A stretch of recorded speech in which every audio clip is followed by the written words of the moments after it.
Hello guys, welcome to my channel, Fast NJ24 TV.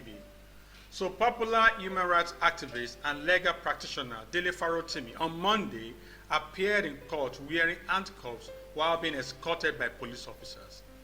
Please, if you are new to this channel, don't forget to subscribe and hit the notification bell so you don't miss any update from this channel.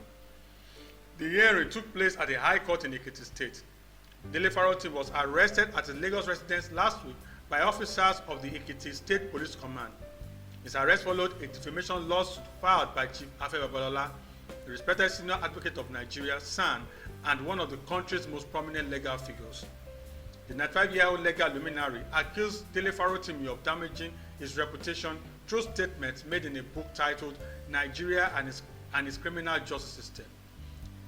Afe Babalola claimed that the content of the book unfairly targeted him. At the court hearing, Dele Farotimi was granted bail under strict conditions. He is required to post a sum of 50 million naira and provide a surety with the same amount. Additionally, the surety must own a landed property as part of the bail agreement.